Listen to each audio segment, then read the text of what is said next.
ये कहानी एक ऐसे बॉक्स की है जिसका बटन दबाते ही इंसान के पास करोड़ों रुपए आ जाते हैं, लेकिन इन रुपयों के बदले शहर में किसी की मृत्यु हो जाती है। Bollywood silver screen presenting the box.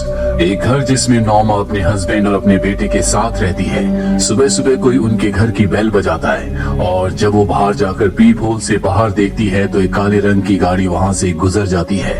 वो दरवाजा खोलती है, वहाँ पर एक बॉक्स होता है। वो उस बॉक्स को घर के अंदर ले आती है। नॉमा का हस्बैंड और उसका बेटा भी आ जाता है, जिसके बाद ये उस बॉक्स को खोलते हैं जिसके अंदर एक और लकड़ी का बॉक्स है जिसके ऊपर एक लाल रंग का बटन भी है। साथ ही इस बॉक्स के अंदर एक लेटर होता है जिसमें लिखा होता है, शाम को 5 बजे मिस्टर स्टुअर्ट तुमसे मिलने तुम्हारे घर पर आएंगे। इसके बाद नॉमा स्कूल चली जाती है। दरअसल वो एक टीचर है। बचपन में एक हादसे में उसके पैर की कुछ उंगलियां कट गई थी, इसीलिए चलते हुए वो थोड़ा सा लिम्प करती है। इसके बाद नॉमा को प्रिंसिपल बुलाता और कहता है कि हम तुम्हारी सैलरी कम कर रहे हैं, हम तुम्हारी पूरी सैलरी देने में सक्षम नहीं है, जिससे नॉमा परेशान हो जाती है और तभी प्रिंसिपल की नाक से खून निकलना शुरू हो जाता है। नॉमा अपने घर आ जाती है, जहाँ पर शाम को 5 बजे एक आदमी उससे मिलने के लिए आता है जो कि मिस्टर स्टुअर्ट है। उनका चेहरा एक तरफ से जला हुआ होता है। वो नॉर्मा को बताता है कि मैं ही मॉर्निंग में इस बॉक्स को तुम्हारे घर के बाहर रख कर गया था। नॉर्मा उसे घर के अंदर आने देती है, जिसके बाद वो बताता है कि अगर तुमने इसके बटन को दबाया तो इसके बदले तुम्हें $1 मिलियन यानी कि $10 लाख मिलेंगे, लेकिन साथ ही शहर में किसी ऐसे इंसान की मृत्यु हो जाएगी जिसे तुम नहीं जानते। इसके बाद वो अपना ब्रीफकेस खोलता है जिसके अंदर बहुत सारे पैसे होते हैं। वो उनमें से एक $100 का नोट बाहर निकालता है और नॉमा को देता है। वो कहता है कि तुम्हारे पास 24 घंटे हैं, अगर 24 घंटे में तुमने इस बटन का इस्तेमाल किया तो ठीक है, वरना कल शाम को 5 बजे मैं इस बटन को अपने साथ ले जाऊंगा।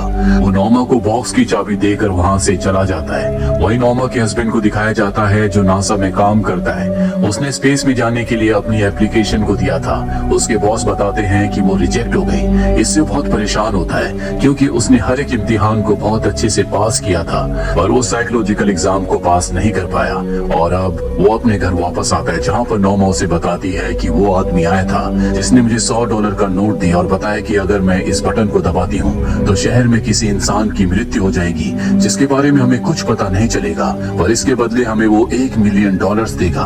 ये दोनों सोच में पड़ जाते हैं कि इन्हें बटन दबाना चाहिए या नहीं, क्योंकि उस आदमी ने ये भी कहा था कि अगर तुम बटन दबाओगे तो किसी ऐसे इंसान की मृत्यु हो जाएगी जिसके बारे में तुम्हें कुछ पता नहीं चलेगा। नॉमा का हस्बैंड कंफ्यूज होता है, लेकिन नॉमा को पैसों की जरूरत है, इसीलिए वो बॉक्स को चाबी से खोलने के बाद बटन दबा देती है। शाम को ठीक 5 बजे मिस्टर स्टुअर्ट इनके घर पर आते हैं, जो इन्हें एक ब्रीफकेस देते हैं जिसके अंदर $1 मिलियन होते हैं। नॉमा के हस्बैंड को अपनी आंखों पर विश्वास नहीं होता, उसे सब कुछ गलत लग रहा होता है। मिस्टर स्टुअर्ट उस बॉक्स को लेकर घर से बाहर निकल जाते हैं। नॉमा का हस्बैंड उनके पीछे उनके पैसे लौटाने के लिए जाता है, लेकिन तब तक वो अपनी कार से यहाँ से निकल जाते हैं, पर ये उसकी कार के नंबर को नोट कर लेते हैं। वहीं शहर में घर से गोली चलने की आवाज आती है। पुलिस वहाँ पहुँचती है। वो देखती है कि घर में एक लेडी की डेड बॉडी है और जब वो इन्वेस्टिगेशन कर रहे होते हैं तभी बच्ची के चीखने की आवाज आती है जो कि ऊपर वॉशरूम से आई थी। वॉशरूम का दरवाजा लॉक्ड होता है और जब ये दरवाजे को तोड़कर अंदर जाते हैं वहाँ पर एक बच्ची बहुत डरी हुई बैठी हुई होती है। इस केस को नॉमा के पिता इन्वेस्टिगेट करते हैं क्योंकि वो एक पुलिस ऑफिसर है। उन्हें पता चलता है कि इस लेडी को उसी के हस्बैंड ने मारा है जो कि रॉकेट साइंटिस्ट है। आज सुबह ही रॉकेट साइंटिस्ट की पत्नी ने उसे कॉल किया था और बताया था कि हमारी बेटी को किसी ने किडनैप कर लिया है। जो सुनने के बाद वो बहुत ज्यादा घबरा गया था।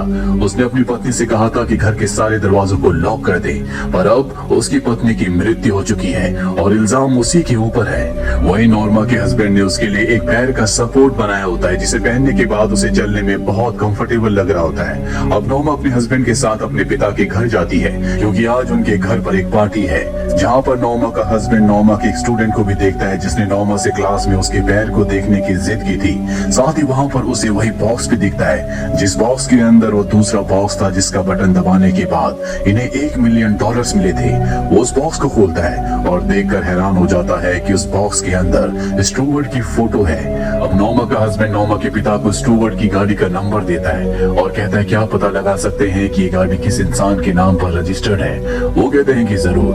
वहीं हमें नॉर्मा के स्टूडेंट स्टूडेंट को दिखाया जाता है जो बार बार घूर घूर कर नोमा के हस्बैंड को देख रहा होता है। साथ ही यहाँ पर किसी की नाक से खून निकलना भी शुरू हो जाता है। इनके साथ यहाँ पार्टी में बहुत अजीब अजीब सी चीजें हो रही होती हैं, इसीलिए पार्टी छोड़कर बाहर अपनी गाड़ी के पास आ जाते हैं, जिसकी विंडशील्ड पर लिखा होता है नो एग्जिट, यानी कि बाहर जाने का कोई रास्ता नहीं है। इसके बाद ये अपने घर पर आ जाते हैं, जहाँ इन्होंने अपने बेटे की देखभाल के लिए एक बेबी सीटर डैना को रखा था।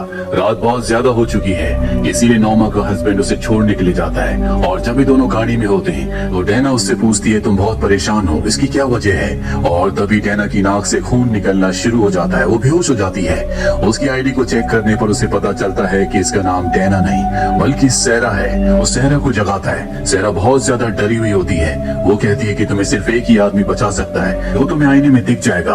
और वो गाड़ी से उतरकर अपने मोटेल में चली जाती है।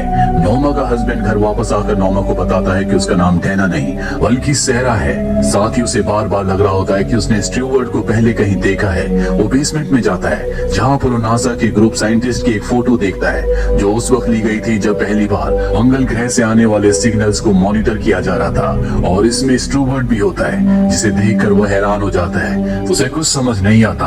अब जल्द से जल्द वो स्टीवर्ट के बारे में पता लगाना चाहता है, इसीलिए अगले दिन वो नोमा के पिता से मिलने जाता है और पूछता है कि जिस गाड़ी का नंबर मैंने आपको दिया था वो किसके नाम पर रजिस्टर्ड है। वो बताते हैं कि वो नेशनल सिक्योरिटी एजेंसी यानी कि गवर्नमेंट के नाम पर रजिस्टर्ड है। वहाँ पर उस लड़की की तस्वीरें भी होती है, जो कि रॉकेट साइंटिस्ट की वाइफ है, जिसे एक दिन पहले रॉकेट साइंटिस्ट ने खुद मार दिया था। वो पूछता है कि ये कौन है। वो बताते हैं कि एक दिन पहले 4:45 बजे शहर में इसी के पति ने इसे मार दिया।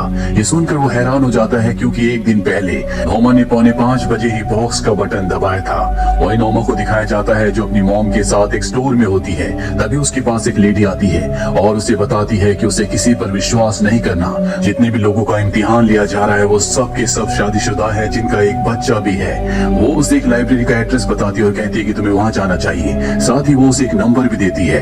वही हमें उसके हस्बैंड को दिखाया जाता है जो उस लेडी के घर जाता है जिसे गोली लगी थी। वो देखता है कि टेबल पर एक फोटो है जिसके पीछे एक नंबर लिखा है और ये फोटो स्टीवर्ट की होती है, इसीलिए चुपके से वो फोटो को अपने पास रख लेता है। फोटो के पीछे जो नंबर होता है वो लाइब्रेरी के एक सेल्फ का है। और अब उस लाइब्रेरी में पहुंच जाता है, जहां पर उसे एक किताब मिलती है। उस किताब के अंदर न्यूज़पेपर की कटिंग होती है। इसमें लिखा होता है कि जब पहली बार इन सब ने मंगल ग्रह पर अपना यान भेजा तो सब के सब साइंटिस्ट उसकी खुशी मना रहे थे। और ठीक उसी वक्त स्टीवर्ट नाम के एक आदमी जब फोटो ले रहा था तो उसके चेहरे पर बिजली गिरी, जिससे उसका आधा चेहरा जल गया। पर हैरानी की बात ये थी कि उसके चेहरे पर उसी तरह के निशान थे जैसे कि मंगल ग्रह पर है। और अब भी इसकी इन्वेस्टिगेशन की जा रही है। वही हमें नोमा को दिखाया जाता है जो इसी लाइब्रेरी में कुछ देर के बाद पहुंचती है। वहां पर उसे एक रिकॉर्डेड टेप मिलता है जो उसी वक्त का होता है जिस वक्त में सब साइंटिस्ट मंगल ग्रह पर यान के उतरने की खुशी मना रहे थे। इसमें स्टीवर्ट भी होता है, लेकिन इस वक्त उसका चेहरा पूरी तरह से ठीक होता है, क्योंकि इसी पल के बाद स्टीवर्ट के चेहरे पर बिजली गिरी थी। अब ऊपर सेकंड फ्लोर पर जाती है जहाँ पर स्टीवर्ट होता है। स्टीवर्ट उसे अपने पास बिठाता है और जब वो उसका हाथ पकड़ता है तो नोमा बेहोश हो जाती है। वही नोमा का हस्बैंड अब भी लाइब्रेरी में होता है, जो बुक और न्यूज़पेपर की कटिंग को लेकर यहाँ से निकलना चाहता है, लेकिन अब बहुत सारे लोग उसका पीछा करना शुरू कर देते हैं। लाइब्रेरी में जितने भी लोग होते हैं सब उसे घूर घूर कर देख रहे होते हैं। और यहाँ पर स्टीवर्ट की पत्नी भी होती है, जिससे वो पूछता है कि तुम लोग क्या चाहते हो। वो कहती है कि हम सबको स्टीवर्ट कंट्रोल कर रहा है। वो कहता है कि मैं यहाँ से बाहर निकलना चाहता हूँ। स्टीवर्ट की पत्नी कहती है कि यहाँ से निकलने के 3 रास्ते हैं, उन तीनों में से तुम्हें एक रास्ते को चुनना होगा। जिसके बाद वो उसे कमरे में ले जाती है जहाँ पर पानी जैसा लिक्विड होता है। दरअसल इन्हीं तीनों में से एक में से उसे यहाँ से निकलना होगा। नोमा के हस्बैंड को कुछ समझ नहीं आता कि उसे क्या करना चाहिए।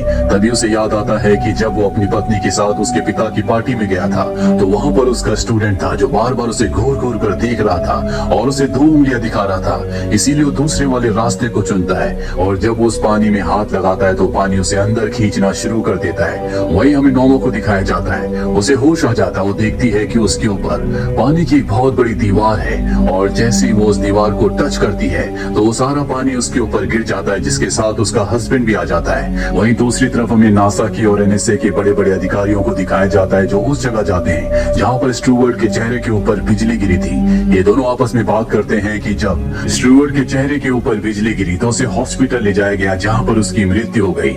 इसके बाद उसे मुर्दा घर के एक बॉक्स के अंदर बंद कर दिया गया और कुछ देर बाद नर्स को वहाँ से हंसने की आवाजें आई। दरअसल वो दोबारा जिंदा हो गया था। उसकी बॉडी में जितने भी घाव थे वो अपने आप ही बहुत जल्दी ठीक हो गए, सिवाय उसके चेहरे के। इसके बाद नेशनल सिक्योरिटी एजेंसी का जो अधिकारी होता है वो स्टुअर्ट से मिलने के लिए जाता है। वहाँ पर उसी तरह के बहुत सारे बॉक्सेस होते हैं, जिनमें से एक बॉक्स उसने नॉर्मा को भी दिया था। यहाँ पर बहुत सारे पैसे भी होते हैं। एनएसए का अधिकारी पूछता है कि ये कब तक चलता रहेगा। वो कहता है कि मैं इस बॉक्स के जरिए इंसानों का टेस्ट लेता हूँ और जो भी इस टेस्ट में फेल होगा उसे मरना पड़ेगा। ये टेस्ट मैं उसी वक्त खत्म करूंगा जब इंसान बटन को दबाना बंद कर देंगे। वही हमें नॉर्मा और उसके हस्बैंड को दिखाया जाता है जो पार्टी में गए होते हैं, और तभी अचानक से उसके हस्बैंड की तबीयत खराब होना शुरू हो जाती है। उसकी नाक से खून निकलने लगता है, वो बाहर चला जाता है। उसका बेटा जब अपने पिता को बाहर जाते हुए देखता है तो वो भी उनके पीछे आता है, और अब नॉर्मा भी अपने बेटे के पीछे आ जाती है। नॉर्मा का हस्बैंड जब बाहर होता है तो उसके पीछे आकर रॉकेट साइंटिस्ट उसके ऊपर गन तान देता है, जिसने अपनी पत्नी का कत्ल किया था, और कहता है कि तुम्हें मेरे साथ मेरी गाड़ी में चलना होगा। मजबूरी में उसे गाड़ी में बैठना पड़ता है। साथ ही यहाँ पर नॉर्मा के बेटे को कुछ लोग किडनैप कर लेते हैं। नॉर्मा ये देखकर हैरान हो जाती है। वही रॉकेट साइंटिस्ट नॉर्मा के हस्बैंड को कुछ डॉक्यूमेंट्स दिखाता है और बताता है कि स्टुअर्ट एनएसए को, नासा को और बहुत सारे सरकारी विभागों को कंट्रोल करता है। वो लोगों के दिमाग को कंट्रोल करने में सक्षम है, और जिसके भी दिमाग को कंट्रोल करता है उसकी नाक से खून निकलता है। वो बॉक्स के जरिए लोगों का टेस्ट लेता है, और जो भी बटन दबा देता है वो उसे उसी के परिवार के एक सदस्य से मरवा देता है। उन्होंने मेरी बेटी को किडनैप किया था, इस वजह से मजबूरी में मुझे अपनी वाइफ को मारना पड़ा, और अब उन्होंने तुम्हारे बेटे को भी किडनैप कर लिया है। स्टुअर्ट के लोग उसे उसी होटल में ले गए होंगे जहाँ पर वो स्विमिंग पूल है, जो एक दरवाजे की तरह काम करता है, जहाँ से वो लोगों को यहाँ से कहीं और भेजते हैं। और अब ये अपनी गाड़ी से उसी होटल की तरफ जा रहे होते हैं, तभी इनके सामने एक सेंटा क्लॉज आ जाता है, जिस वजह से इन्हें गाड़ी रोकनी पड़ती है, और तभी एक ट्रक इनकी गाड़ी को टक्कर मार कर उड़ा देता है, जिसमें रॉकेट साइंटिस्ट की मृत्यु हो जाती है। लेकिन नॉर्मा का हस्बैंड बच जाता है। उसे कुछ मिलिट्री के लोग अपने साथ नासा के वेयर हाउस ले जाते हैं, जिसके बाद नॉर्मा को और उसके हस्बैंड को काले रंग की गाड़ी से इनके घर के बाहर छोड़ दिया जाता है। और जब भी घर के अंदर जाते हैं तो वहाँ पर स्टुअर्ट बैठा होता है। नॉर्मा पूछती है कि मेरा बेटा कहाँ पर है। वो कहता है कि मैं जल्दी बता दूंगा, मुझे तुम दोनों से बहुत उम्मीदें थी, मुझे लगा था कि तुम बटन नहीं दबाओगे, लेकिन तुमने बटन दबाकर मुझे निराश किया। इस वक्त तुम्हारा बेटा ऊपर वॉशरूम में है, जो ना देख सकता है और ना ही सुन सकता है, और अब तुम्हारे पास दो ऑप्शन है। तुम अपने पास $1 मिलियन रख सकते हो, जिससे तुम्हारी जिंदगी बहुत अच्छी रहेगी, लेकिन तुम्हारा बेटा जिंदगी भर ना देख पाएगा ना सुन पाएगा। और अगर तुम चाहते हो कि तुम्हारा बेटा पहले की तरह नॉर्मल हो जाए, तो तुम्हें अपनी पत्नी नॉर्मा को मारना होगा, क्योंकि उसने बटन दबाया था। यही हमारा रूल है। नॉर्मा का हस्बैंड ये सुनकर बहुत गुस्से में आ जाता है। वो उसके ऊपर गन तान देता है। स्टुअर्ट कहता है कि मुझे मारने से कोई फायदा नहीं होगा, तुम्हारा बेटा ठीक नहीं हो सकता, उसे ठीक करने का एक ही रास्ता है कि तुम्हें नॉर्मा को मारना है। ये कहकर वहाँ से चला जाता है। नॉर्मा अपने बेटे को इस हालत में नहीं देख सकती। वो तय करती है कि वो खुद का सेक्रीफाइस करेगी। वो अपने हस्बैंड से कहती है कि तुम्हें मुझे गोली मारनी होगी, और अब ये दोनों एक दूसरे के गले से लग जाते हैं, जिसके बाद मजबूरी में नॉर्मा के हस्बैंड को उसे गोली मारनी पड़ती है, जिससे उसकी मृत्यु हो जाती है। और ठीक इसी पल हमें कपल को दिखाया जाता है जिन्होंने बॉक्स का बटन दबाया था। यानी कि जैसे ही कोई बटन दबाता है तो किसी और की मृत्यु हो जाती है। नॉर्मा की मृत्यु के बाद उसका बेटा पूरी तरह से नॉर्मल हो जाता है, और अब नॉर्मा के हस्बैंड को नॉर्मा के कत्ल के इल्जाम में एनएसए अपने साथ ले जाती है। वही स्टुअर्ट को दिखाया जाता है, जो किसी के घर के बाहर बॉक्स रखकर वहां से निकल जाता है। तो ये थी पूरी कहानी इस फिल्म की। ये कहानी हमें ह्यूमन नेचर के बारे में बताती है कि ह्यूमंस अपने लालच के लिए, अपने फायदे के लिए दूसरों की जिंदगी की परवाह नहीं करते, लेकिन जब अपनों की जिंदगी की बात हो तो वो अपने प्राणों को भी न्यौछावर कर देते हैं। जहाँ तक हमें स्टुअर्ट को दिखाया जाता है तो उसे देखकर ऐसा लगता है कि उसके ऊपर एलियंस ने अपना पूरी तरह से कंट्रोल कर लिया था, जो कि ह्यूमंस का टेस्ट ले रहे थे। जो बटन दबाकर टेस्ट में फेल हो रहे थे वो उनका खात्मा कर रहे थे। हो सकता है कि वो चाहते हो कि अर्थ पर सिर्फ ऐसे लोग रहें जो कि सेल्फिश ना हो, जो दूसरे इंसानों की जिंदगी को, उनके दर्द को, उनकी तकलीफों को समझ सके। लेकिन शायद ये होना इतना आसान नहीं है। आपकी इस बारे में क्या राय है, कमेंट बॉक्स में जरूर लिखें। उम्मीद करते हैं कि ये कहानी आपको पसंद आई होगी।